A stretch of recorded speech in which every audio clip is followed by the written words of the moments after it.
please type in your questions using the chat box during the presentation. I will collect the questions and then read out the questions to the speakers at the end of their presentation. Now, first of all, let me quickly go through the schedule of today's webinar. I will firstly introduce two speakers for the opening addresses, Jingyi from the CIGRE UK NGN and Professor Xiao-Ping Zhang from the University of Birmingham. And then after that, I will introduce our first keynote speaker, Dr. Rob Stephen, the president of the CIGRE. And then after that, I will introduce Adam Middleton, who is currently the chair of the CIGRE UK. And finally, I'll provide a brief closing remark. So now, I would like to introduce Jingyi to give a welcome speech. Jingyi is now the chair of the CIGRE UK NGN. She is a chartered engineer working as high voltage cable system specialist in Mott and MacDonald. Currently a young member of CIGRE Working Group B170 on recommendations for the use and testing of optical fibers in submarine cable. So now, Jingyi, could you please start sharing your screen? Hello, everyone. Sorry for the slightly technical issue here.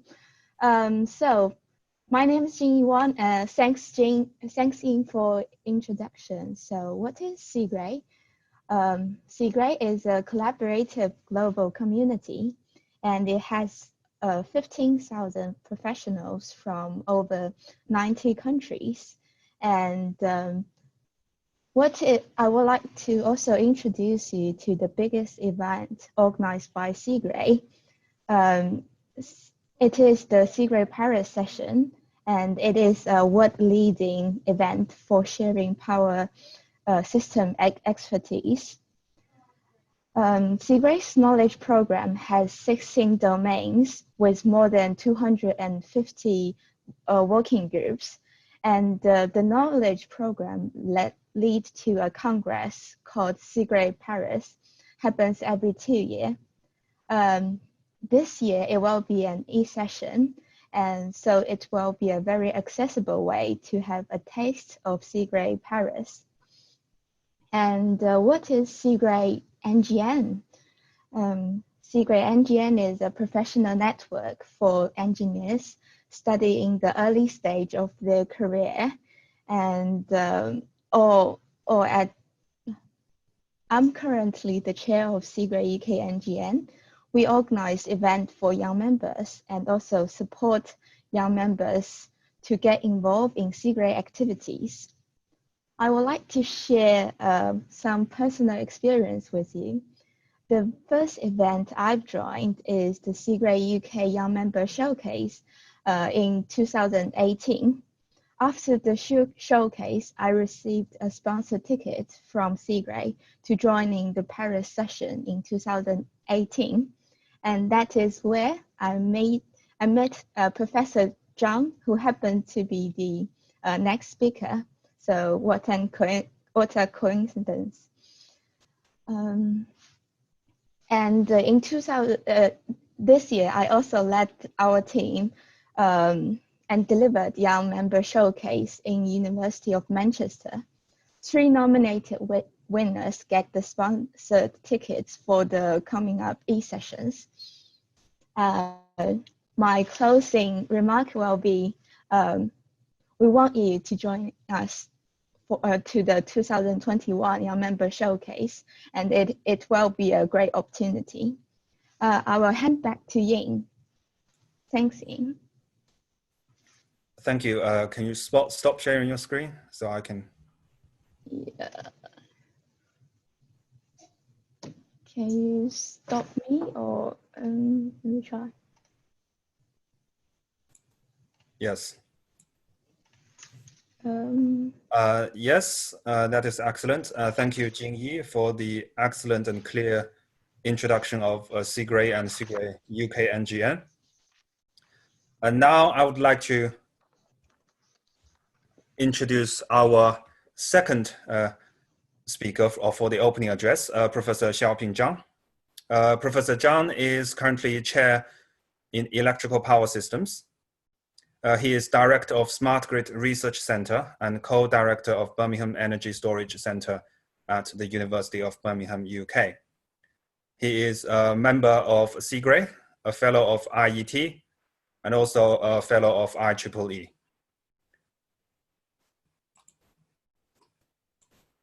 Professor Zhang, could you please start, please? Thank you. Thank you very much. Good morning, good afternoon, and good evening, ladies and gentlemen.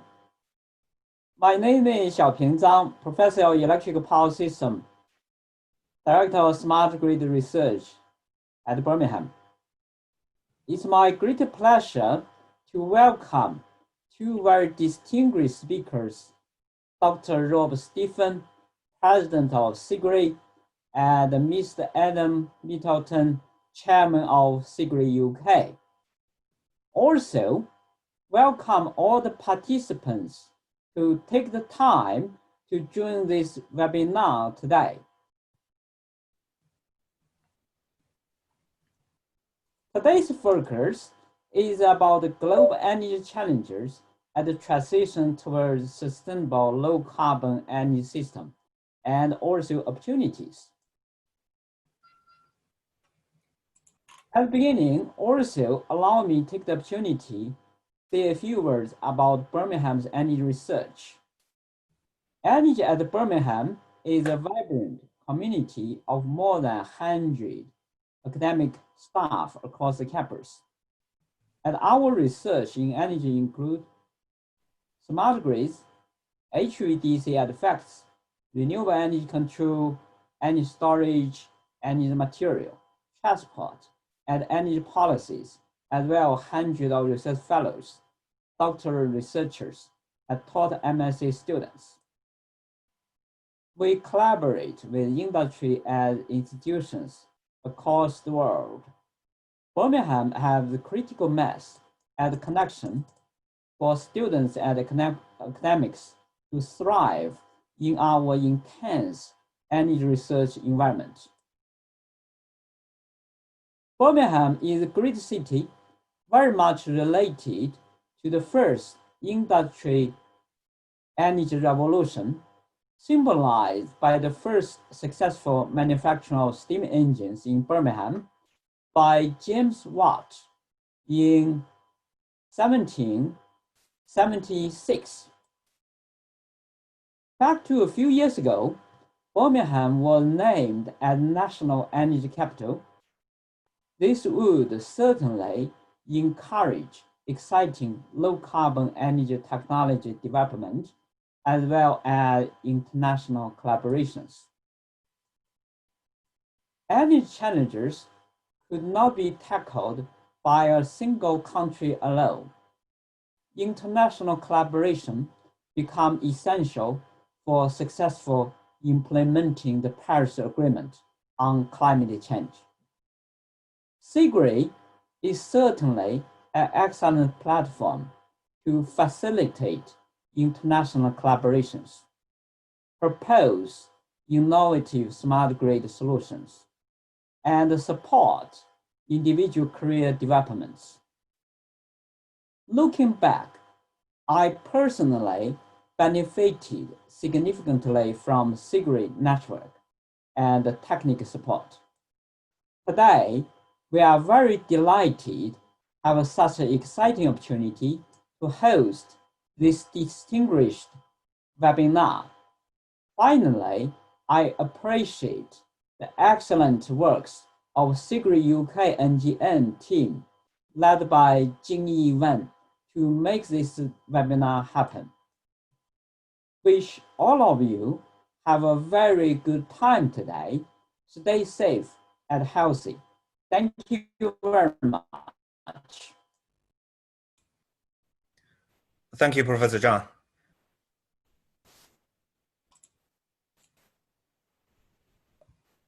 So now it's my great honor to introduce our first keynote speaker, Dr. Rob Stephen. Dr. Rob Stephen is the president of CIGRE since 2016. He's past chairman of CIGRE Study Committee B2 on overhead lines and has held positions in CIGRE of special reporter and working group chairman, and has authored over 100 technical papers. He is a fellow of South African Institute of Electrical Engineers and was awarded the President's Award in 2016. The title of his presentation is Electricity Supply Systems of the Future, Challenges and Opportunities. Dr. Stephen, could you please share your screen?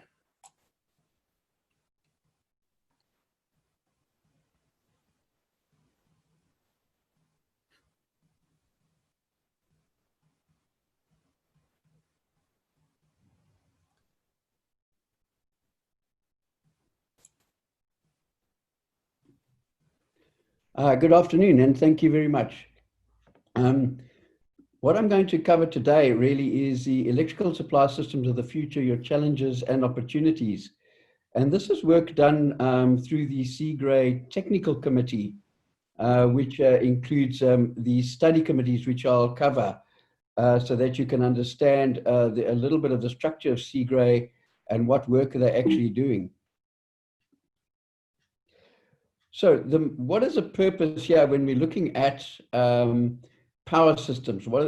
And understanding the purpose of the power system is to supply electrical energy, satisfying the following requirements, which are obviously competing. One is reliability, security of supply, most economic solution, and best environmental protection. And often these are in conflict with one another. And this is really one part of the challenge. Just to give you a little bit about CIGRE, we're looking here at the technical activities. They're split into 16 study committees. I've been very involved in overhead lines, but there's also systems, components, telecommunications, materials, and so on. We have at any one time between around 230 to 250 working groups.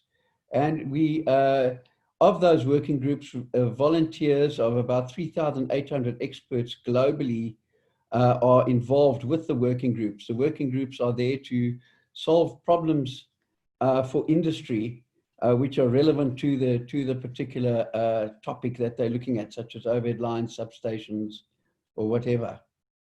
Just to give you a little bit about the structure of CIGRE, which is often quite confusing.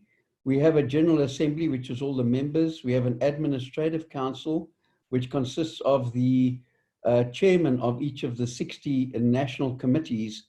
And the committee hosting this webinar today, of course, is the UK National Committee. So the chairman of that committee, Adam, is a member of the Administrative Council. Then we have the Administrative Council, you could consider really being the board, you could say.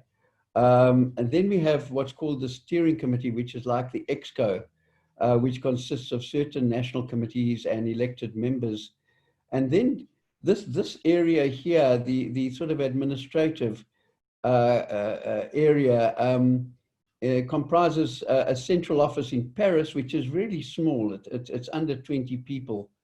And so the structure of CIGRE is actually very lean.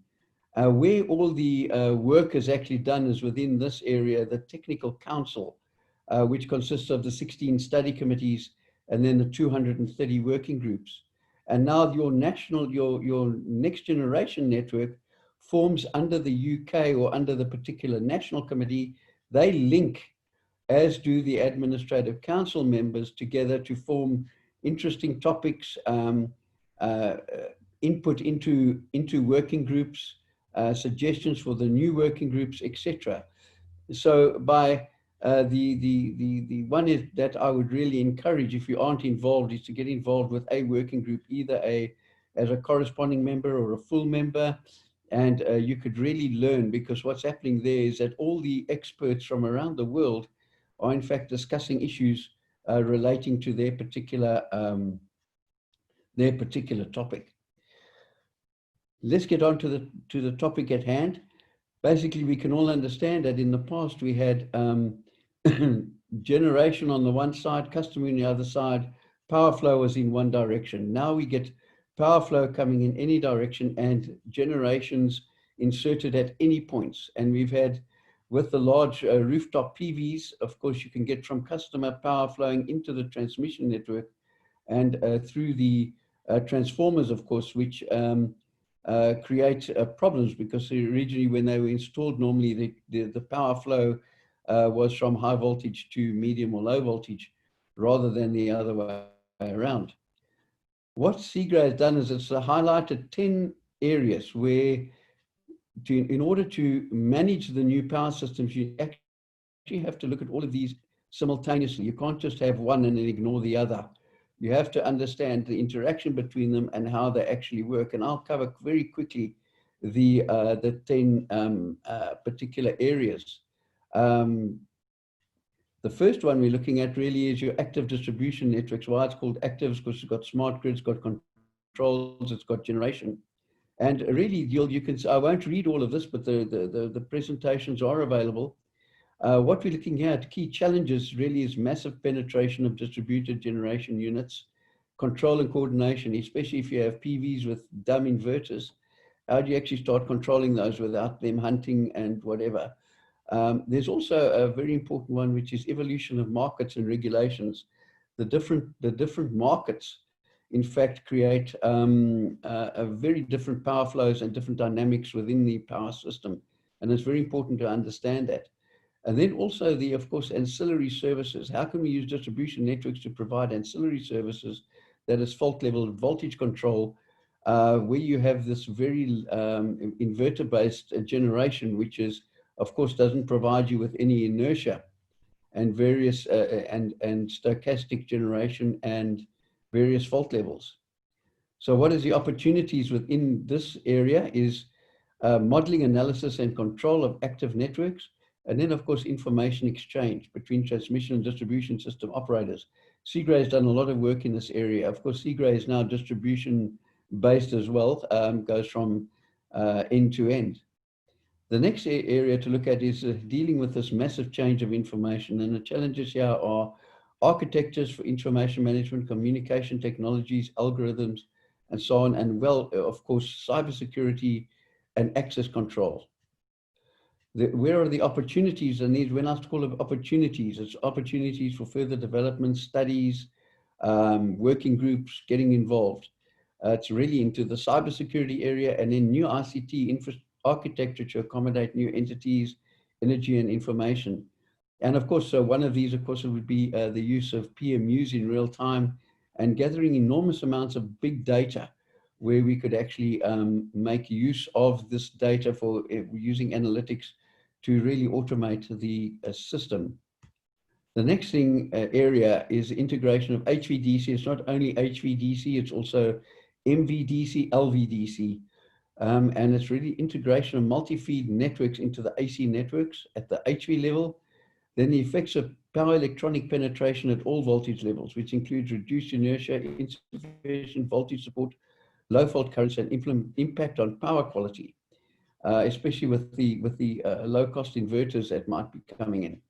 So we need appropriate models, fault recovery of HVDC networks, standards and grid codes for HVDC grids. And CIGRE has done a lot of work on this as well, with the new brochures coming out on best practices for HVDC grid development that can actually be evaluated or transformed into grid codes. Opportunities here, development of appropriate control models, analysis and control of dynamic interactions between HVDC and PE systems. I think the reduction in the DC costs is resulting in a lot of high voltage DC systems becoming now a lot more viable. And the linking now between the AC and the DC is becoming more and more important. The next item which has been picked up, and I'll touch it a little bit again at the end, is really storage. And it's important to note here, of course, that storage in the world at the moment is mainly hydro, so it's mainly pump storage. Over 90% is pump storage. But the important thing to note is really the lithium-ion batteries linked to photovoltaic cells. And there again, the operation and use of storage in the modeling for steady state and dynamic simulations, cooperation with renewable systems in hybrid systems, and management of autonomous power systems. So the really the challenges here are use of lithium ion type batteries, and then of course in the UK they're using liquid air storage as well, which also has a lot of potential, and I'll touch at the end on hydrogen. So storage is not only lithium ion batteries or battery storage, but the beauty about the battery is that it's been chemical, it's a very fast response. And we could model that to ensure that we can have a far more stable system. So the opportunities, the storage analytical models, where do you put the batteries and how big should they be and what problems will they solve? And then of course, new markets to produce and enhance flexibility. The market design around batteries has been something which has been going on for many years, mainly because they didn't want the utility to get a double benefit financially from installing batteries. So this has been something which is now starting to get sorted out. The next area is systems and controls. Of course, the problem is the inverter-based resources don't have inertia, and they also have very limited other active or ancillary services, which used to be standard in all synchronous generation, such as gas and coal and nuclear. So the important thing now is to try and ensure that these inverter-based generation can in fact provide the full service so that we can get a stabilized grid. And here we have issues such as faster changes affecting dynamic response, risk management, probabilistic approaches. So risk now becomes a lot more because of the generation depends so much on the weather, and then better prediction of variable generation and better management of storage. And CIGRE has done a lot of work on the predictive models relating to variable generation. So here we have information exchange, coordination, cooperation, again, between TSO and DSOs. Not only have we got inverter-based resources, they're installed at all voltages. And we also have a breakup of the industry, so it's not a vertically integrated anymore. So you've got TSOs and many DSOs. Opportunities, new software to quickly determine state of the system, dynamic and security assessment, PMU-based tools. And this is becoming more and more important now. Again, ancillary services from power electronics interface, intermittent generation, flexible consumption and storage. In other words, how are we actually going to get the synthetic inertia or other ancillary services, and how are we going to ensure that they can in fact support the grid from any disturbances. The next area, of course, is protection. And of course, we have limitations on our current, the big challenge is our current protection schemes, which are fairly set.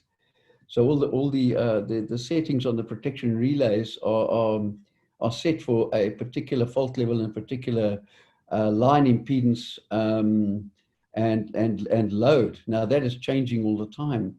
So the impact of power electronic interface generation with decreased fault currents and increased fault currents and increased voltages and multi-earth systems now make it very difficult, in fact, for the protection that we used to have with power going in one direction to, in fact, operate. And this is really one of the challenges that we have. So what are the opportunities? Design and deployment of wide area protection systems. This is very important. Adaptive protection and automation functions for TX and DX networks. So here we're looking really at protection that can actually assess the system and alter the particular protection settings on the relays automatically to actually cater for the particular incidents. And then, of course, protection of DC networks. DC, the issue there, of course, is that you need to actually detect and trip within about 2 milliseconds. Whereas with AC systems, you can use a cycle or even more than that on MV networks. So this is really something which is an area that needs further work. Then remote setting and testing of protection and automation systems. Looking in planning, of course, in the past, planning was very uncertain anyway with the load, but the load at least was flowing in one direction or from generation to customer. Now it goes in both directions, very uncertain and very variable. So the other thing, of course, now is community awareness relating to use of stakeholders in the generation equation, which wasn't really there before. And then changing market and regulatory environment, impacts of level of central planning versus market solutions. And there are the CIGRE set up a study committee specifically on markets and regulations because of the impact of different market designs on the networks and how to understand that. So the opportunities, environmental effects on electricity markets.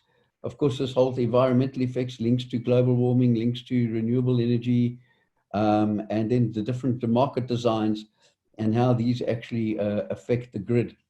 And then, of course, planning of hybrid DC and AC networks. The next area you need to look at is tools. And these now are advanced numerical methods for solution of dynamic problems, advanced tools for techniques for power balancing, advanced load modeling techniques. Again, this now is, loads are now becoming very stochastic, and in fact, the load can now become a negative load, which now starts really complicating matters. So we need to have techniques to model decentralized control applications and so on. So what are the opportunities? Bridging the gap between electromagnetic transient three-phase positive sequence simulation tools. This next point here is also very important, the hardware in the loop simulation tools.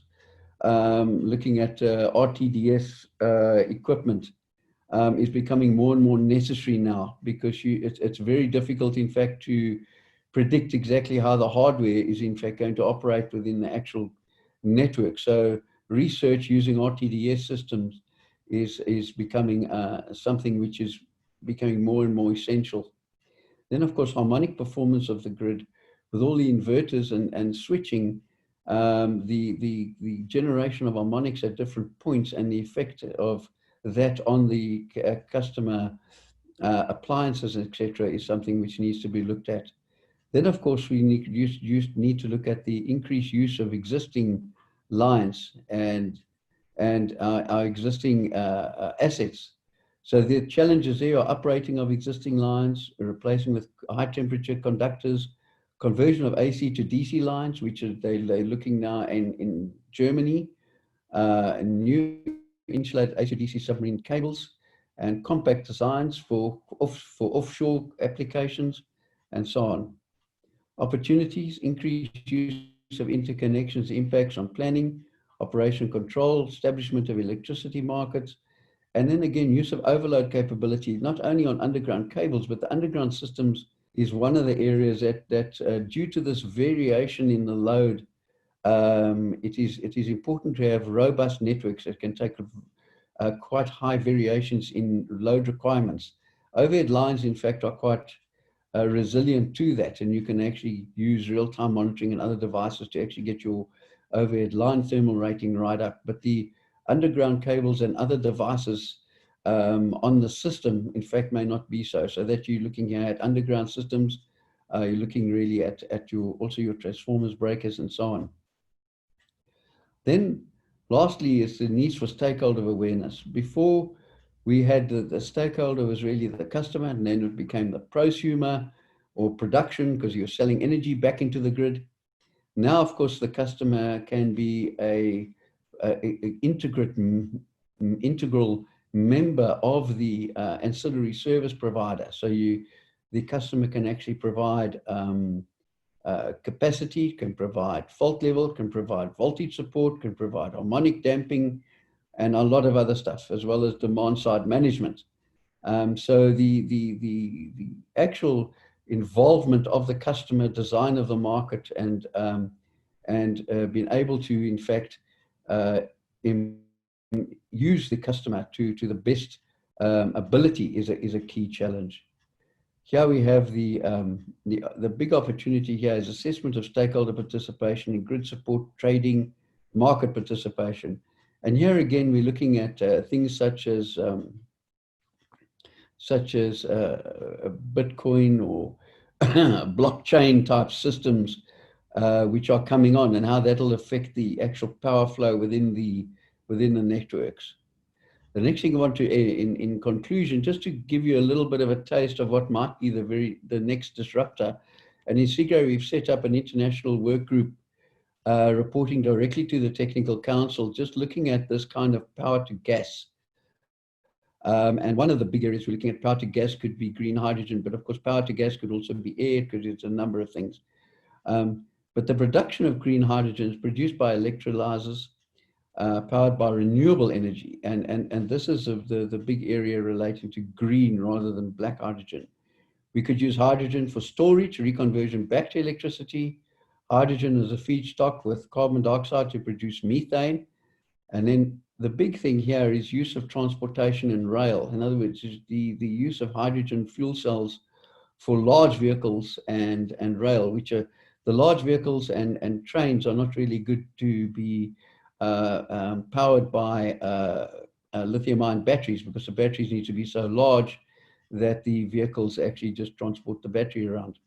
So the use of hydrogen there is very good. The other benefit, of course, of hydrogen is that you can restore or recharge the supply within a few minutes rather than a few hours. And also, of course, you might have seen that there is a company that has just produced a hydrogen based vehicle which can go to a super sports car, which can go up to 60 miles an hour in 2 seconds. So there's definitely a large amount of potential here within hydrogen. The challenges is the low cost of black hydrogen, which is produced at the moment through coal. However, looking at the trend and the pressure from environment on the from governments supporting green technology, I think that that this challenge might be able to be removed. Then, of course, the energy that you have in methane compared to hydrogen is far higher. So they're looking at how should we transport the hydrogen, which has a fairly low calorific value compared to methane. So these are some of the challenges. But here is something which is Adam's area is looking at, which is from Siemens, which is really a e-hydrogen future network. And here we have green power making with the electrolyzers making e-hydrogen, which is either used to then regenerate through a gas turbine or fuel cells to get electrification, can be used into heat pumps together with natural gas to get you heating. It can then used in the food industry, chemical industry, agriculture, petrochemical, and then of course your mobility. This whole area here of using e-fuels either through e-cars, using hydrogen, using fuel cells, or using batteries, and then heavy trucks, aviation, and marine.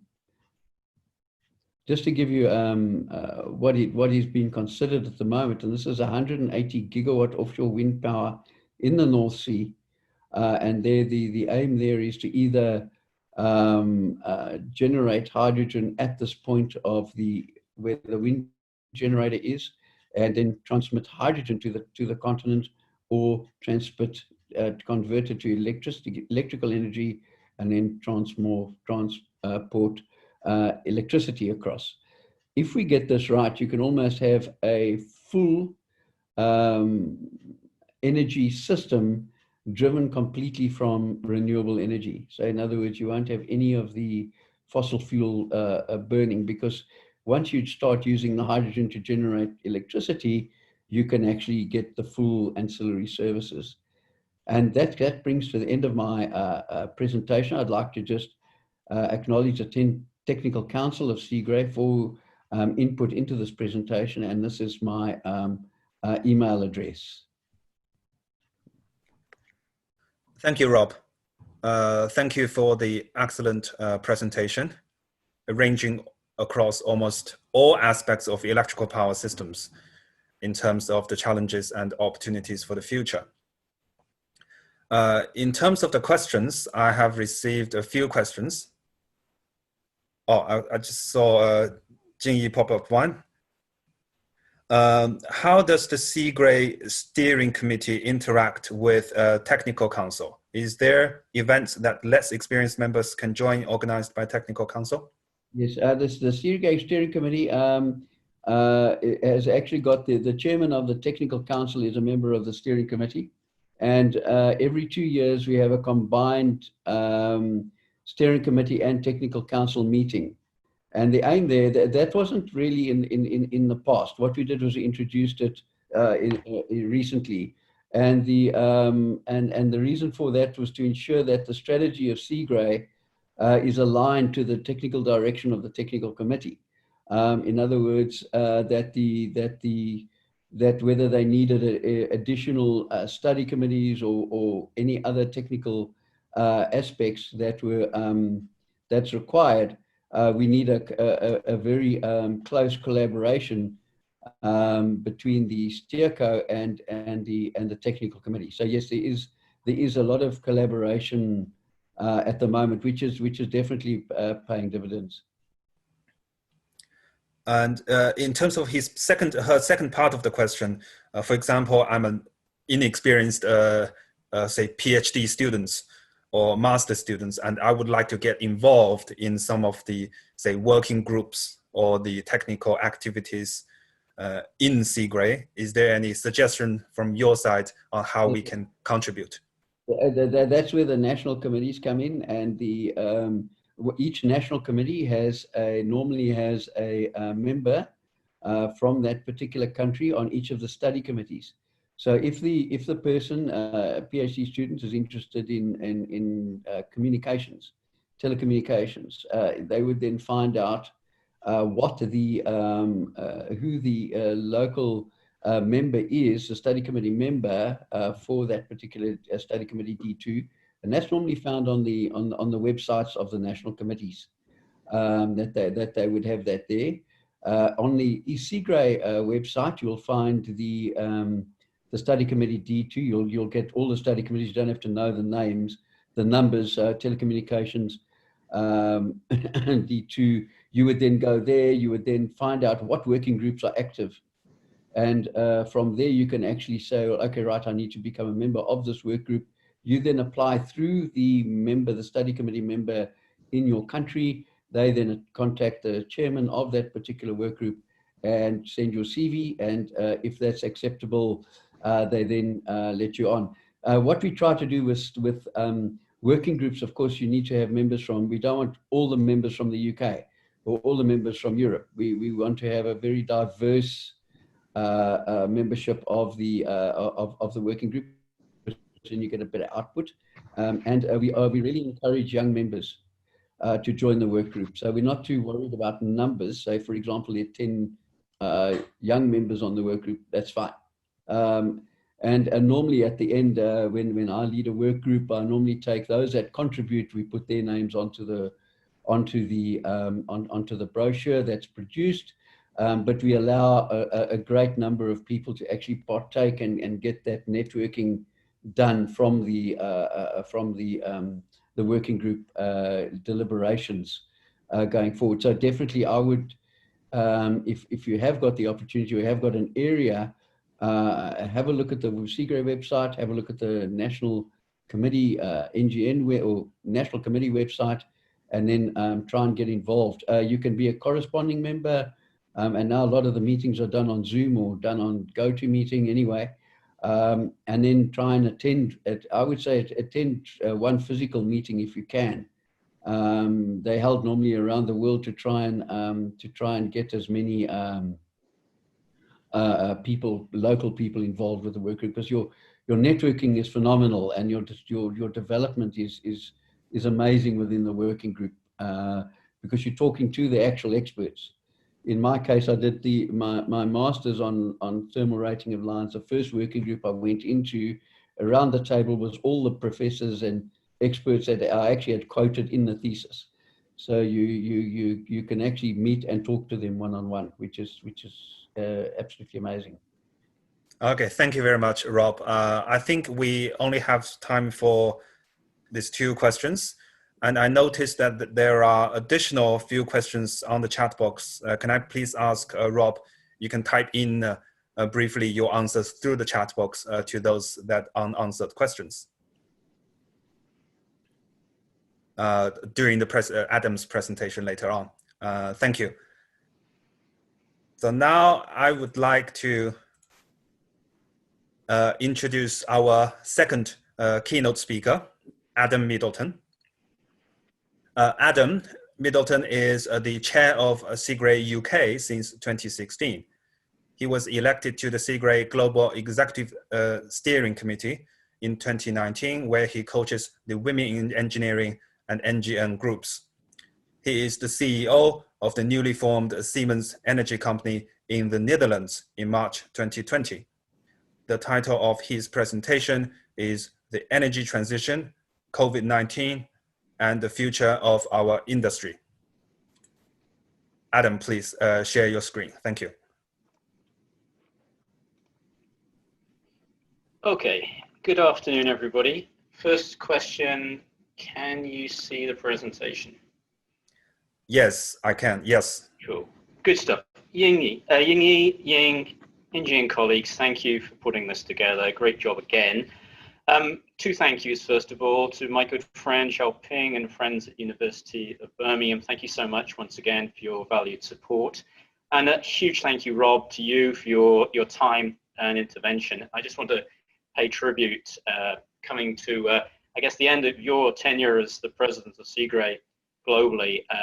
Really a huge thank you on behalf of the UK National Committee and all the friends for your help. Rob's, if I really remember correctly, you're the first president from Africa, and it's absolutely essential you're not the last. This is a place very close to my heart from some time I've spent there. We'll talk a little bit about development in the world going forward in the next few minutes, but just a huge thank you, Rob, for your time today and your contribution to what we do. Okay, well, for those colleagues not met me, don't know me, I'm the slightly older one on the picture. As you can tell by my accent, I'm not Dutch, although I've had an opportunity to work in various different places in the world. What we're going to do now is talk a little bit about the energy transition, pick up a lot of the themes Rob has teased out from the technical side, but we're going to add in some new dimensions and specifically some issues around this COVID-19 problem we've got at the moment, and then think about some of the implications for our future going forward. If it's okay, what we'll do, we're going to develop some macroeconomics and talk about this new normal we hear so much about and see how this actually impacts energy transition and decarbonization. I'm going to set you an exam question, which is COVID-19 versus the energy transition, who wins? And when we put together some closing remarks in the Q&A, I'm also going to ask you questions. So rather than having questions one way, I'm going to ask some questions back as to what you guys think, if that's okay. So our starting point is really, firstly, I hope everybody's okay. And I know COVID-19's impacted different people in different parts of the world in different ways. First thing to say, you know, I hope everybody's okay and I hope your families are okay. This is really, really important to us, yeah? This is all about change. Some people think move from normal to this new situation is scary. Some people like roller coasters. First takeaway from this is an opportunity, guys, that we're expecting the NGN to get their arms around, okay? So first thing, big opportunity. Now, global megatrends. You've seen this before. We've talked about decarbonization, decentralization of generation, digitalization. Not going over that again. What I'm going to suggest is there's not 3 Ds, but probably 4.5 or 5. There's something called demand growth, and we'll talk about that just in a moment in terms of how much more electrical power we actually need. But also, we can't do these things without the 5th D, which is diversity. And we'll come back to a theme that Rob touched on a few minutes ago. So let's talk about our hypothesis around energy transition. First things first, there is still 1 billion people on our planet without proper access to energy. And if you have a look at that map on the right, there's one part of the world that looks really quite lightweight. And therefore, we've got a great deal of work to do around Africa. We've got a lot of work to do around India and other parts of the world. there are at least two strands to this. One of the strands is really around the decentralization and changing the profile. Another part is really giving people reliable power. We've got a social responsibility. So one of the themes that's previously come out in our discussions about why get involved in energy is social responsibility. We can do some really positive things for what's going on in the world. And when we talk about decarbonization and global warming, this is the place I now live. This is the Netherlands. 1953 was a bit of a seminal time in the Netherlands because they had a bit of a flood. And if you think this is good for voters and is good for politics, it's not. There's major social unrest. The government had to do something about it and spent something like 20 billion euros building flood defenses. We're going to have to do something really substantial around decarbonization to make a difference. So let's start to put some of these themes together. So we're good engineers. We like equations. So here's the first equation. So E is the effectiveness of our solution, and this is some function of quality. Okay. Now this is too simple. We need some other dimensions. So I would say traditionally our quality of solution is down to reliability, safety, and affordability. That's my generation's view on it. But that's no longer adequate. We talked about decarbonization as being a must. So we've got to add in this D. For our technical solutions going forward to be realistic, they have to be sustainable. Okay? Now, that's not enough, obviously. We're going to add an additional dimension. Let's think a little bit more about the flooding in the Netherlands and what actually came up if voters get upset. Everybody's got these things. The cell phones. The power of social networks today is massive. We're global, we're instantaneous. If you don't like my presentation, you're going to have messages in LinkedIn in milliseconds, okay? There are pressure groups going to act against certain technical solutions. So the A being acceptability, social acceptability is a critical factor going forward. So think about what's happened in Germany with nuclear. Nuclear has literally been taken off the network. Why? Social acceptability. Look in the Netherlands. Wind turbines on land are really not acceptable anymore. Biomass overnight in the Netherlands has moved from an important temporary solution to something that's now socially unacceptable. Overnight. And now we're seeing also objections to the large scale use of land by solar parks. This is changing really quickly. And when we talk about the effectiveness of our solutions, technically, we've got some other dimensions like the social acceptability to take into consideration. But we're now missing still a critical dimension, and that dimension is time. Now, the bad news. Energy transition is not a 100-meter Olympic sprint in 9.63 seconds. This is a marathon. This is the biggest marathon ever. And those of you who've run an Ekiden marathon, when you run it in teams or in relay, it's a lot of people, a lot of small steps over a long, long period, for up to 2030, up to 2050 and beyond. We've got a long way to go. I'm not saying we can wait, and I'm not saying we've got time. We have to start now. We have to start to address some of these wider, bigger issues now. We're going to have to work with the solutions over the next 30 years. Some solutions are going to be temporary, maybe like biomass. Some are time-bound, and whether it's technical, societal, or other reasons, we're going to lose them. They're going to be replaced. Some solutions, some innovations are going to be with us to 2050 and beyond. What we need is a wide portfolio of solutions, and there isn't one silver bullet. So take away from this slide the fact we need all the pieces and all the help we can get. Now, okay, that's the roadmap. But where are we trying to get to? Now, here's the image of Garden of Eden 4.0, okay? And my thanks to my colleague Leo for putting this together.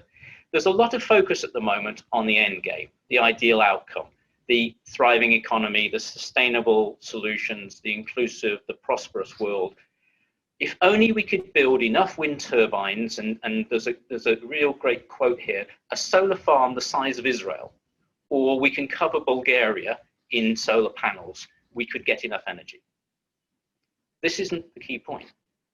The key point is really how we get moving forward, not the end state. We've got to start now. We've got to start what we've got to hand. We've got to work with the current energy system. We've got to work with the current industry, mobility, buildings, houses, and then we've got to add in disruptive technologies. The disruptive technologies on their own aren't enough, and they won't be able to act fast enough. The vast majority of the improvements that we'll see with energy transition are going to come from what we have now. We haven't got the time, and we certainly haven't got the money to do it any other way. Okay, so that's complicated enough. Then there's a problem. We have this elephant in the room called COVID-19. This has had a massive, massive effect on our society, economy, our lives, our health, and we use this term VUCA, volatile, uncertain, complex, ambiguous. And how you then add this into our equation, I give up the equation at this point. The energy sector has been shaken over the last 9 months significantly. There's a major rethink of some really significant old assumptions. Go and have a look at what Shell's doing at the moment. Shell is about 10 minutes that way, their headquarters. They are moving to a more sustainable business. They're now an energy company. They're not an oil company. They're an energy company moving forward. They might not have oil in their portfolio in 2050. One thing Rob mentioned is about the impact of low oil and gas price. The oil market and the gas market has just fallen over a cliff. That's going to make green solutions, green hydrogen, for example, more and more difficult from a cost point of view, and in terms of actually bringing it to market. You know, we know today that solar and wind can compete with fossil fuels on an equal basis, but something like green hydrogen made with green electrons really needs financial support, technical support to drive the innovation, to drive down the costs. So the things like the activities of the governments and the EU funding is absolutely critically important to drive this forward. Without it, it's not going to happen quickly enough. Now, there's this great phrase, don't waste a good crisis. Now, Shell have moved in that respect to accelerate their change. And a big takeaway for us is we can use the current situation to our benefit to drive opportunity going forward.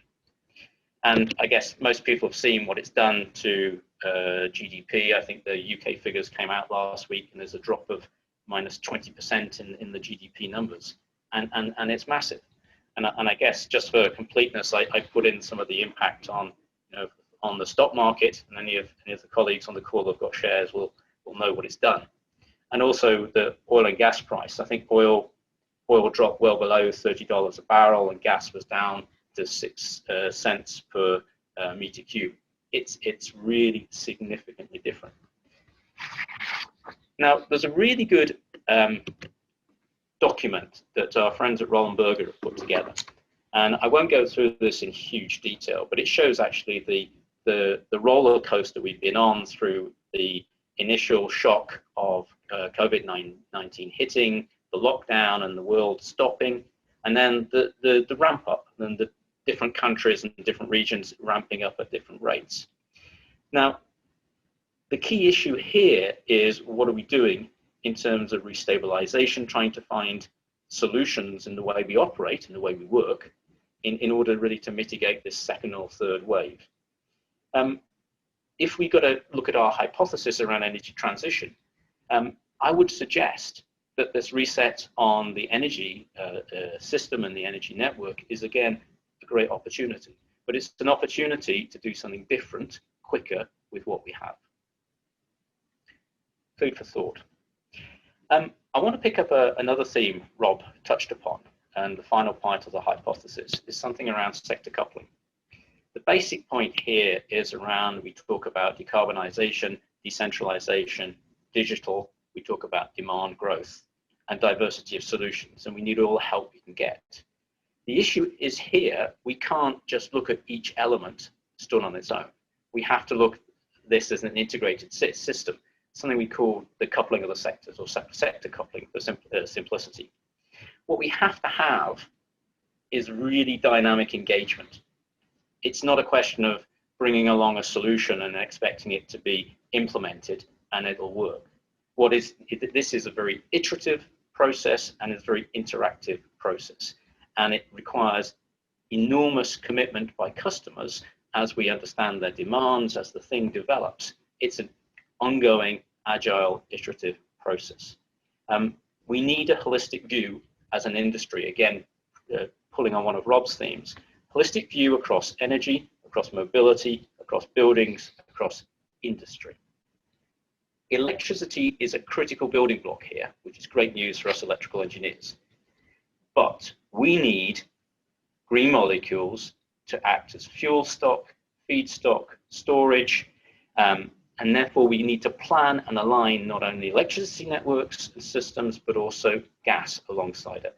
So our vision going forward has got to be sector coupled and joined up. We can't just look at these pieces on their own. Now, we talked a little bit about money earlier, and so just a final point here. And the good question is, can we afford decarbonisation, and can we afford the energy transition? Back in the late 80s, when I was still a student, we had something called the Berlin Wall coming down. And Germany had to reunify, and I think the value or the cost of it was 2 trillion euros, and that's a lot of money. And as a benchmark, we're going to have to be investing really significant amounts of money over a significant period of time to address the biggest challenge we have as an industry. So there are some references already there. And as Rob mentioned, as we look in terms of creating green hydrogen as being a fundamental building block, a fundamental innovation going forward, there's a new technology in terms of electrolysis coming up, gives us great opportunity to change the structure of our electrical networks, both in terms of feed and in terms of usage. One thing though, again, that's really important that Rob mentioned when we talk about the cost of oil-based hydrogen or grey hydrogen is about 2 euros per kilogram. When you have a shoot in the oil price, obviously that goes down. When you compare that to green hydrogen, the cost of the green energy, the wind, for example, at the moment is around 6 cents per kilowatt hour, and there's a roadmap to get it to about 3. And with the shoot of oil price, that really still puts a gap between where we need to be in terms of green hydrogen cost and against the traditional oil base. So we still have some work to do there, and therefore the funding we're going to get to support that is really important going forward. So just some concluding remarks. There's never been a better time, a more exciting time, or a more challenging time to be in energy. The opportunities for the generation that is in NGN are massive. Fantastic opportunities, diversity of approach, and the thing is totally dynamic. It would be such an exciting time to be 20-something years old, coming out of university, coming out with a PhD. This must be the most fantastic time to be in energy. So, takeaways. 4 Ds? No, 5. We need diversity of approach, we need diversity of thought, and we need capacity to deal with not only electrons, but molecules in an integrated approach.